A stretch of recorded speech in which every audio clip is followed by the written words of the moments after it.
والإسلام ديني ومحمدا رسول الله آپ علیہ الصلاۃ والسلام کی کچھ سنتیں ایسی ہیں جو کہ مستقل ہیں، جب تک انسان حالت بیداری میں ہے اس پر عمل کرنا ضروری ہے۔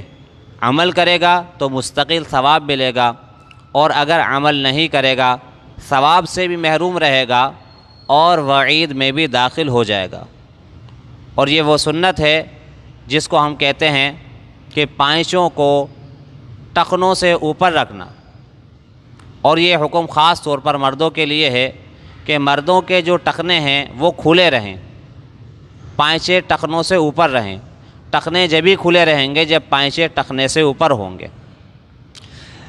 اب ہم چاہے شلوار استعمال کریں، چاہے تہبند استعمال کریں، چاہے پینٹ استعمال کریں، کھلے ہوئے پائنچے ہوں یا تنگ پائنچے ہوں، جو بھی صورت ہو، بہر صورت ہم نے اپنے ٹخنوں کو کھلا رکھنا ہے اور اپنے لباس کے پائنچوں کو اوپر رکھنا ہے۔ تو یہ آپ علیہ الصلاۃ والسلام کی مستقل سنت ہے۔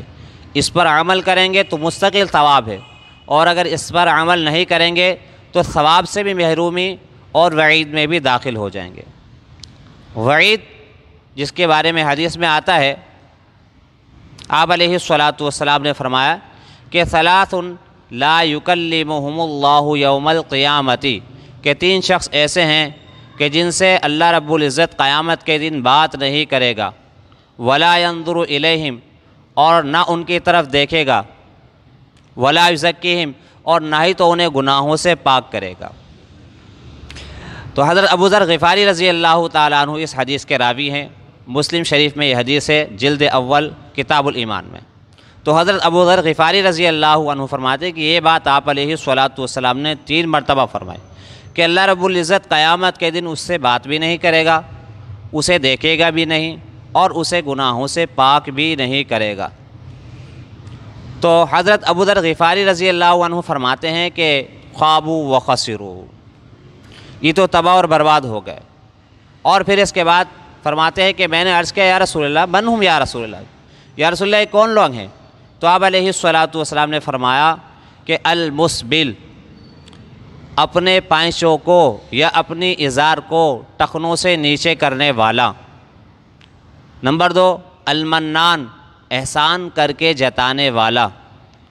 نمبر 3 المنفق سلعتہ بالحلف الکاذب، اپنے سامان کو جھوٹی قسمیں کھا کر بیچنے والا۔ یہ 3 قسم کے لوگ ہیں۔ اس کے علاوہ اور بھی دیگر احادیث میں اور بھی لوگ ہیں کہ جو اس وعید میں داخل ہیں کہ اللہ رب العزت ان سے کلام نہیں کرے گا، بات نہیں کرے گا۔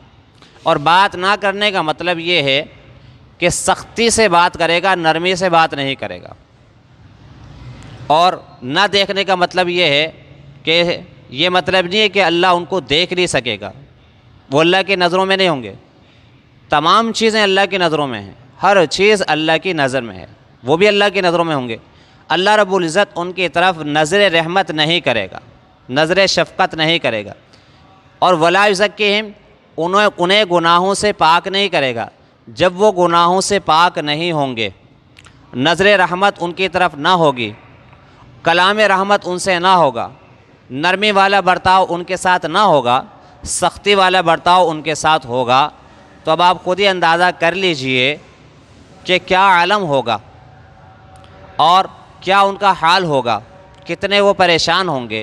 یہ کتنی سخت وعید ہے کہ کلام رحمت سے بھی محرومی، نظر رحمت سے بھی محرومی، اور گناہوں کی پاکی سے بھی محرومی۔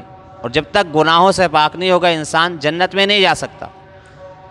اور گناہوں سے پاک نہ ہونے کا مطلب یہ ہے کہ گناہوں کو پاک کرنے کے لیے اسے جہنم میں بھیجا جائے گا۔ تو یہ 3 وعیدیں اس شخص کے لیے ہیں کہ جو کہ اپنے ازار کو یا اپنی شلوار کو، اپنے پائنچوں کو ٹخنوں سے نیچے رکھتا ہے، اس مرد کے لیے کتنی سخت وعید ہے۔ عمل بظاہر بہت چھوٹا سا ہے، پائنچوں کو ٹخنوں سے اوپر کرنا، اور اگر اس کو سرسری سمجھیں گے، اہمیت نہیں دیں گے، تو ان احادیث پر غور کر لیں جو اس کے بارے میں آئی ہیں اس میں جو وعیدات آئی ہیں اس کو بھی ہم نے اپنے سامنے رکھنا ہے کہ بھئی ان کا کیا مطلب ہے۔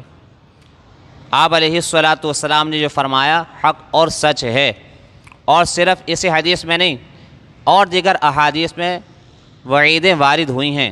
کس کے لیے؟ جو اپنے پائنچوں کو ٹخنوں سے نیچے رکھتا ہے۔ ایک حدیث میں آتا ہے آپ علیہ الصلاۃ والسلام نے فرمایا ما اسفل من الکعبین من الازار فی النار، ازار کا جو حصہ ٹخنوں سے نیچے ہوگا وہ جہنم کی آگ میں جلے گا، حضور علیہ الصلاۃ والسلام نے فرمایا۔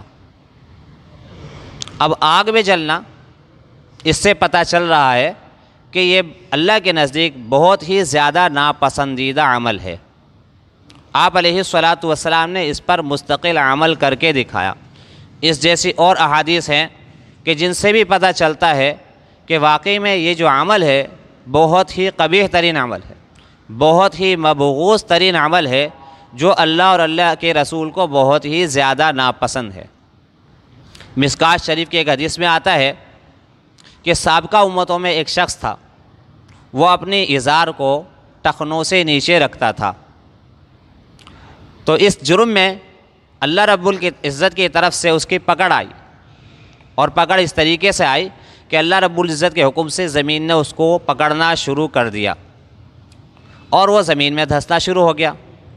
اور حدیث میں آتا ہے کہ فَهُوَ يَتَجَلْجَلْ، اور وہ دھنستا جا رہا ہے، دھنستا جا رہا ہے، دھنستا جا رہا ہے، اور قیامت تک یوں ہی دھنستا رہے گا۔ اب اندازہ کرو کہ ہم اس کو کتنا سرسری سمجھ رہے ہیں، کتنا غیر اہم سمجھ رہے ہیں، کتنا چھوٹا سا عمل سمجھ رہے ہیں۔ یہ چھوٹا عمل نہیں ہے، بہت بڑا عمل ہے۔ اس پر عمل کرنا مستقل ثواب، آپ علیہ الصلاۃ والسلام کی مستقل سنت، اور اس پر عمل نہ کرنا بہت ہی بڑی محرومی کا سبب۔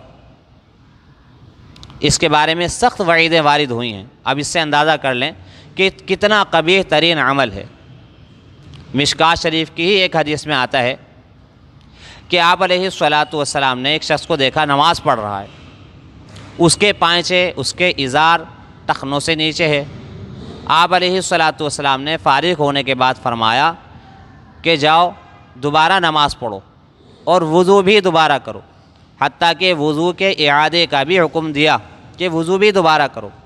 کتنا قبیح ترین عمل ہے، اتنا ناپسندیدہ عمل ہے کہ وضو بھی دوبارہ کیا جائے اور نماز کو بھی دوبارہ دہرایا جائے۔ اب میرے دوستو عزیزو، اب خود اندازہ کر لیں، ہم نماز نہیں پڑھتے ہیں اور ٹخنے ہمارے نیچے ہیں، تو یہ ضروری نہیں ہے کہ ہم نماز پڑھیں گے تو ٹخنے ہمارے اوپر ہوں گے۔ یہ تو مستقل سب کے لیے حکم ہے، تمام مردوں کے لیے حکم ہے کہ اپنے ٹخنوں کو کھلے رکھیں، اپنے پائنچوں کو ٹخنوں سے اوپر رکھیں۔ سب کے لیے حکم ہے، عام حکم ہے۔ خاص طور پر نمازی کے لیے تو بہت ہی زیادہ ضروری ہے کہ اس کے پائنچے نماز میں ٹخنوں سے اوپر ہوں۔ بہت سارے لوگ، بہت سارے مسلمان اس وبا میں مبتلا ہیں کہ ان کے پائنچے ٹخنوں سے نیچے ہوتے ہیں، اور ایسے بہت سارے نمازی ہیں کہ جن کے پائنچے ٹخنوں سے نیچے ہوتے ہیں۔ کچھ تو بیچارے نماز کے وقت میں اہتمام کر لیتے ہیں، اور کچھ ایسے ہوتے ہیں کہ لاپرواہی اور سستی کی وجہ سے اس طرف دھیان نہیں جاتا، اور وہ ایسے ہی نماز پڑھ لیتے ہیں۔ بہرحال چاہے ہم نماز پڑھیں یا نہ پڑھیں، ٹخنے ہمارے کھلے ہونے چاہیے، پائنچے ہمارے ٹخنوں سے اوپر ہونے چاہیے۔ آپ علیہ الصلاۃ والسلام کی مستقل سنت ہے، اور سنت میں عاجزی ہے۔ اس سنت پر عمل کریں گے تو عاجزی پیدا ہوگی، اور اگر سنت پر عمل نہیں کریں گے تو تکبر پیدا ہوگا، اور ازراہ تکبر، پائنچوں کو ٹخنوں سے نیچے رکھنا، یہ گناہ کبیرہ ہے۔ رد المختار جلد نمبر 1 صفحہ نمبر 639، اس میں یہ لکھا ہوا ہے کہ مطلقاً پائنچوں کو ٹخنوں سے نیچے رکھنا ناجائز ہے، جائز نہیں ہے، ناجائز ہے، اور ازراہ تکبر ایسا کرنا گناہ کبیرہ ہے۔ اس کے علاوہ دوستو عزیزو، ہم صرف اس بات کو سوچ لیں کہ آپ علیہ الصلاۃ والسلام کی مستقل سنت ہے، آپ علیہ الصلاۃ والسلام نے مستقل اس پر عمل کیا ہے، تو ایک مسلمان کے لیے یہ بات کافی ہے۔ بجائے اس کے کہ ہم اور باتیں سنیں اور باتیں سوچیں۔ تو ایک مسلمان کے لیے کافی ہے کہ آپ علیہ الصلاۃ والسلام نے اس پر باقاعدہ عمل کیا ہے کہ اپنے ازار کو ٹخنوں سے نیچے جانے نہیں دیا۔ تو اگر کوئی حالت مجبوری ہے تو ایک الگ بات ہے، جیسے حضرت ابوبکر صدیق رضی اللہ تعالیٰ عنہ کے ساتھ یہ مسئلہ تھا کہ آپ رضی اللہ تعالیٰ عنہ ازار کو اونچا رکھتے تھے، لیکن پیٹ کچھ اس طریقے سے باہر نکلا ہوا تھا کہ وہ ازار نیچے ہو جایا کرتی تھی۔ عرض کیا یا رسول اللہ میرے ساتھ یہ مسئلہ ہے، تو آپ علیہ الصلاۃ والسلام نے فرمایا کہ کوئی بات نہیں۔ تو حضرت ابوبکر صدیق رضی اللہ تعالیٰ عنہ کو آپ علیہ الصلاۃ والسلام نے ان کی مجبوری کی وجہ سے اجازت دی تھی، باقی کسی کے لیے اجازت نہیں ہے۔ اب بہت سارے لوگ ایسے ہیں بیچارے، پائچے ٹخنوں سے نیچے ہوتے ہیں اور اس کو وہ گناہ بھی نہیں سمجھتے، اور ان کے لیے کیا دلیل بن جاتی ہے؟ حضرت ابوبکر صدیق رضی اللہ تعالیٰ عنہ کا جو عمل ہے وہ ان کے لیے دلیل بن جاتا ہے۔ تو حضرت ابوبکر صدیق رضی اللہ تعالیٰ عنہ کو تو حضور نے اجازت بحالت مجبوری دی تھی، آپ لوگوں کے ساتھ کیا مجبوری ہے؟ نمبر 2، ایک ہے حضور کا فعل، ایک ہے حضرت ابوبکر صدیق رضی اللہ عنہ کا فعل۔ تو حضور کا فعل حضرت ابوبکر صدیق رضی اللہ تعالیٰ عنہ کی جو فعل سے بہت بڑھ کر ہے۔ کہاں حضور کا عمل اور کہاں ابوبکر کا عمل، زمین اور آسمان کا فرق ہے، تو کوئی مشابہت نہیں ہے۔ تو آپ علیہ الصلاۃ والسلام نے باقاعدہ اس پر عمل کر کے دکھایا، تو یہ حضور کے سنت ہے۔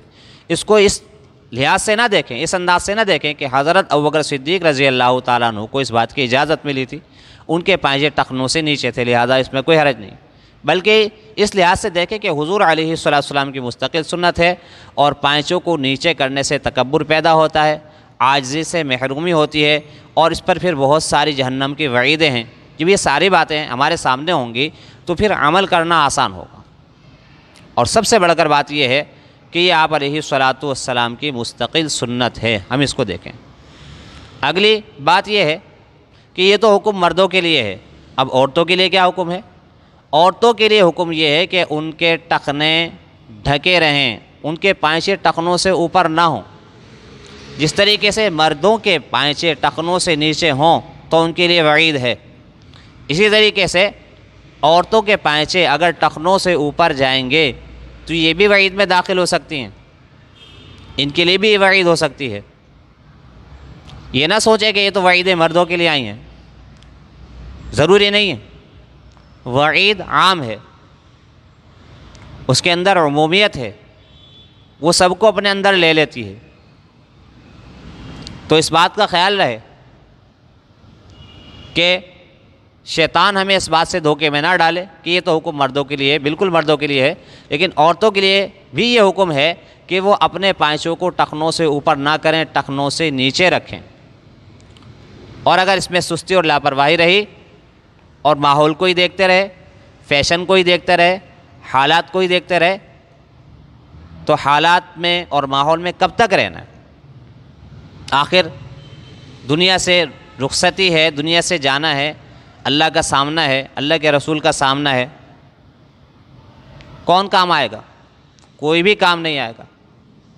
اس لیے عرض گزارش ہے کہ اس کو غیر اہم نہ سمجھیں، سرسری نہ لیں، بہت اہم عمل ہے، مستقل سنت ہے، عمل ہے تو مستقل ثواب، اور اگر اس پر عمل نہیں ہے تو پھر مستقل عقاب ہے۔ اللہ رب العزت عمل کرنے کی توفیق عطا فرمائے۔ وآخر دعوانا الحمد للہ رب العالمین۔